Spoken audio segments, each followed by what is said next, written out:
double switch yookiin two-way switch akkamittiin akka ilaaluu dandeenyu bifa diyaagiraamiitiin isinitti agarsiisa. Jalqabarratti wantoota kana fayyadamuudhaaf yeroo baay'ee mana ciisichaa kutaa ciisichaatti kan nuti fayyadamnu wantoota kana switchii lamaan akkamittiin akka ampuulii tokko ibsuu dandeenya isa kana ilaalla jechuudha. Switchiin lama qabaachuu qabna. Switchiin nuyi qabnu immoo switchii laayinii sadii qabu ta'uu qaba. Switchii laayinii lama qofa fudhatus ni jira jechuudha. Kanaafuu kan nuyi qopheeffachuu qabnu switchii laayinii sadii fudhatu. Lamaan isaa qopheeffachuu qabna. Switchicharra yoo ilaaltan laayiniin tokko L jedhee jira, laayiniin lammaffaa L1 jedhee jira, laayiniin sadaffaa L2 jedhee jira. Isa kana akkaataa kanaan qopheeffannaa. Ampuuliin keenya holder yookaan qaafiin ampuulii silayyuu laayinii lama qaba, L fi niwutiraalii.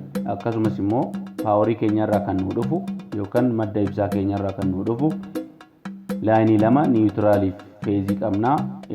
Isaan kana haala kanaan erga qopheeffannee booddee shiboo sadii switchii tokko keessa jira, shiboo sadiitu switchii kan biraa keessa jira jechuudha. Shiboon lama immoo ampuulii bira jira, shiboon lama immoo paaworii keenya bira jira jechuudha. Erga akkasitti qopheeffannee booddee shiboon sadan switchii tokko keessaa ba'e akkasuma shiboo sadan switchii kan biraa keessaa ba'e qabna jechuudha.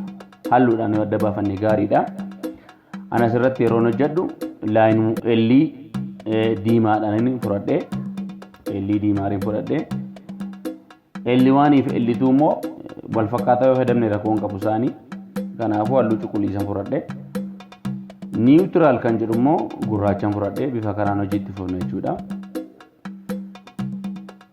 Gamanumaan L1 switchii keessaa ba'e yookaan shiboo switchii keessaa ba'e isa tokkoo fi shiboo switchii isa kan biraa keessaa ba'e kan biraa kana jechuun L1 fi L1 irra kan jiran kana kallattumaan shiboo tokkoon wal qabsiifanna jechuudha.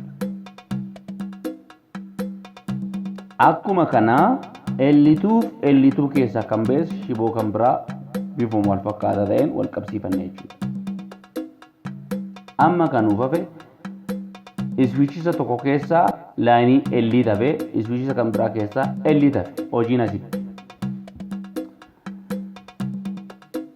Kallattumaan akka nu salphatuuf niwutiraalii paaworii irraa baafanne kallattumaan niwutiraalii ampuulii keessaa baafanne wal qabsiifanna bifa salphaadhaan.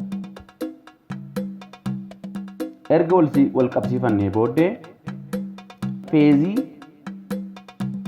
paaworii irraa ba'ee dirqama switchii tokkoosaa kan nutti dhiyaatu switchii nutti dhiyaatutti keewwan. Kana jechuun switchiin garaa garaa kun waan nutti dhiyaatu L switchii irra jiru L paaworii yookaan lakkooftuu keenya irra jiru wajjin wal qabsiifanna jechuudha kallattumaan.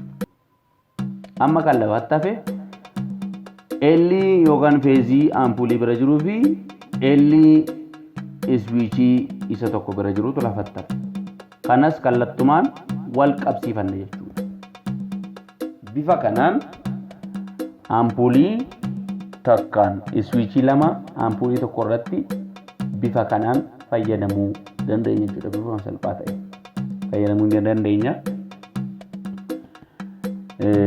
Kanaafuu fakkeenyaaf amma switchii tokkorraa yoo gara oonitti ol deebisnee ampuuliin keenya ni ifa jechuudha. Isa gara naatiin immoo dhaamsine ni dhaama jechuudha. Akka tasaa laayinoonni kun switchota keessatti yoo iddoo malee eegalan haalli nuti itti fayyadamuuf kaane kun sirrii ta'uu dhiisuu danda'a. Fakkeenyaaf L1 L2 irratti yoo dhame hin ta'u jechuudha.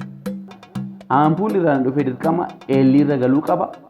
L lakkooftuu irraa dhufe akkasuma L isa switchii isa tokko keessa galuu qaba. L1 faana wal qabate L2 faana wal qabate kallattumaan switchii lamaan ampuulii tokko ibsachuu ni dandeenya jechuudha. Galatooma.